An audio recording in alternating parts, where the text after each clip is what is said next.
L'éviction contrainte de Jérôme Guedj, comment expliquez-vous qu'il soit spécifiquement pris pour cible? Et pour être tout à fait direct, est-ce qu'on peut parler d'un antisémitisme d'extrême gauche?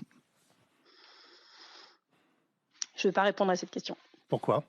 Salut à tous, très heureux de vous retrouver une fois de plus sur la chaîne, alors n'hésitez pas à vous abonner si c'est une des premières fois que vous tombez sur une de nos vidéos.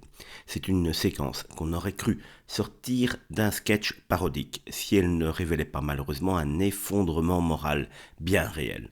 Invité à réagir sur l'éviction brutale de Jérôme Guedj lors du défilé du 1er mai, Marine Tondelier a livré ce que l'on peut qualifier sans exagération d'interview de la honte.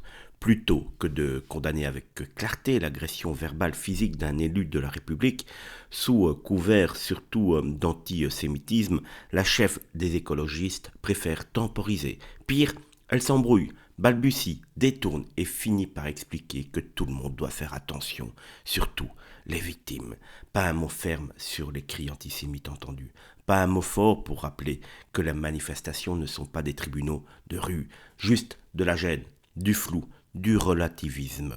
Et ce malaise devient insupportable quand on comprend qu'il est là pour ne pas froisser certaines clientèles militantes. Marine Tondelier a donc choisi plutôt se montrer compréhensive envers les agresseurs que courageuse face à la violence politique. Ce qui s'est joué dans cette interview, c'est bien plus qu'un accident de communication, c'est un renoncement ethnique grave, consternant, inacceptable, et ces excuses qu'elle vient de faire ce matin n'y changeront rien.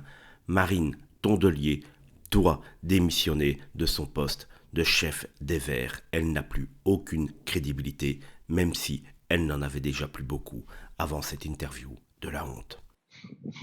Parce que je suis embêtée. Je suis embêtée parce que personne ne doit être évincé des manifestations, mais je vois aussi comment Jérôme Guedj donne rendez-vous, vient avec 20 journalistes. Je pense qu'en fait, il faut faire attention. Il faut faire attention tout le temps et vraiment ce moment, c'est le moment des travailleurs, le 1er mai. Donc Jérôme Guedj, il a mon soutien comme tous les militants du Parti socialiste l'ont, mais je pense qu'il faut faire attention à ne pas faire du 1er mai à chaque fois la revue de presse des incidents.